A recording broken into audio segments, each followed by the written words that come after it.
Now, some call it the Little Grand Canyon of Georgia, but did you know that it was actually created on accident? In this week's Totally Tallahassee, we're going on a little road trip to see how Providence Canyon State Park was formed.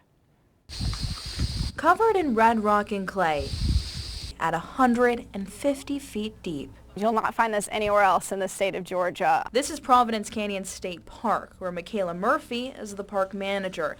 In 1830, this land was first used for farming. And instead of going with the contours of the canyon, they decided to go up and down, which then had soil erosion. By the 1950s, so just about 20 years later, they started seeing 4 to 5 foot gullies at the bottom, which only continued to expand until the bottom reached sea level and the canyon became 300 feet wide. Water runs through the inside, flowing to the Chattahoochee River. Sand that you see here is called kaolin, which is used for like Pepto-Bismols and makeup. While 43 different sands are seen through the canyon walls. In 1970, Jimmy Carter established this as a 1,000-acre conservation area. The canyon took over 100 years to develop, and it's still expanding. We'll lose 4 to 5 feet every single year. Fences have had to be moved. Our brand new visitor center had to be moved back, and eventually we'll have to move the road and everything back as well. Which Murphy predicts will be about 20 years from now. Murphy says through word of mouth and now Instagram, the park has become very popular. We're seeing about 300,000 people a year. And about 1,500 each day on the weekend. Murphy says she hopes all visitors and their furry friends enjoy the beauty of this state park while still being mindful of conserving it. We do not allow people to climb on the canyon because that just speeds up the erosion process. And the more it speeds up, the less people will be able to enjoy it in the future. Next time you pay a visit to Providence Canyon State Park, you want to remember you're not allowed to climb the walls, carve into the clay or sand, spray paint anything with graffiti, and to stay within this fenced-in boundaries. Doing this will allow the park to continue to be a beautiful hike for decades to come.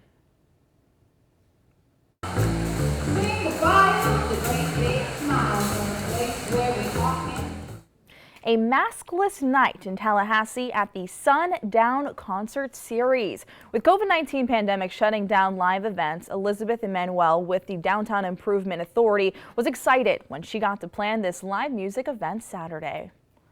Past year, we've been on a hiatus for nearly a year and a half now, so we're so thrilled to be able to bring people safely back into the heart of our community. Tallahassee's downtown also says it's proud to be giving a space for local Tallahassee talent with live shows limited for artists through the past year. Bands now getting to play for the first time in front of their friends and neighbors. The next Sundown Concert Series will take place on Saturday, July 24th at the Park Amphitheater in Cascades. You're encouraged to register for tickets before the event. Meanwhile, people across Leon County drove to northern Tallahassee to spend their Saturday with Sheriff Walt McNeil at Bradley's Country Store. And Dave, you got to go and check that out, right? Yeah, they had something for everybody. I mean, lots of burgers, sausages, coffee, everything you could imagine. But yeah, beautiful scenery. But there was a big reason why they were having that event. And more importantly, deputies really wanted to just connect with the community and have a conversation, including with the sheriff. Take a look. Anytime we get a chance to bring citizens and law enforcement together so that we can be on common ground about common issues and have those conversations, that's all about community. And that's what this is about. How do we build community? We build it by people engaging in conversation. And if you missed yesterday's event, don't worry. The sheriff's office says they are planning to host more of those in the future. Looking ahead, if you live in Live Oak, your chance to get prepared for hurricane season is approaching. On June 28th, from 9 to noon, the Live Oak Police Department and the Suwannee County Sheriff's Office EOC will be partnering with Walmart for their Safety Awareness Month. The EOC will be giving information and preparedness items out at the Live Oak Walmart. Or if you have maybe the 4th of July on the brain, like I definitely do, fireworks displays are returning to the Big Bend in South Georgia, so get excited, people. This is just 1 week away. Tallahassee's got their celebration at Tom Brown Park next Sunday, July 4th. Apalachicola's Independence Eve celebration on Saturday, July 3rd. Thomasville will also hold fireworks on the 3rd.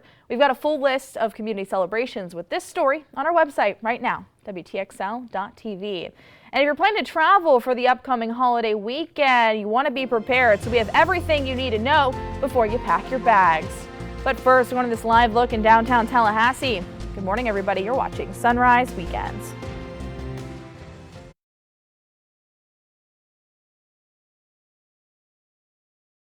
Remembering your mask. Well, one health expert is saying just because you got the COVID-19 vaccine, that alone won't stop COVID-19 from spreading throughout your community. People need to continue to use masks consistently, be in ventilated spaces, hand hygiene, respiratory etiquette, everything, the physical distance, avoid crowding. This still continues to be extremely important, even if you're vaccinated, when you have a community transmission ongoing.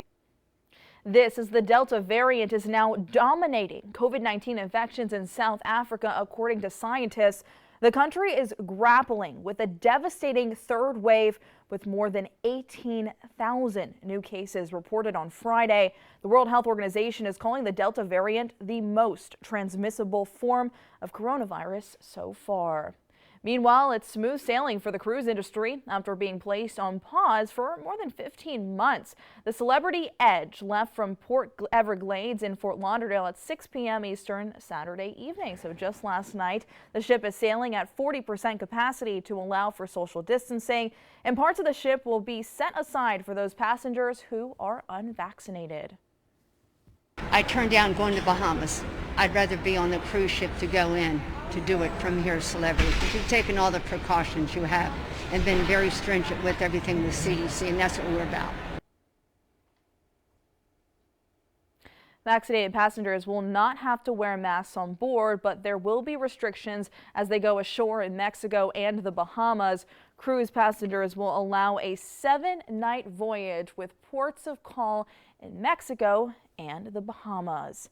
And air travel during the pandemic has hit a new record this week. More than 2.1 million people were screened at the TSA airport checkpoints on Friday. Now, that's according to the agency's official count. That's the highest checkpoint volume since the start of the pandemic.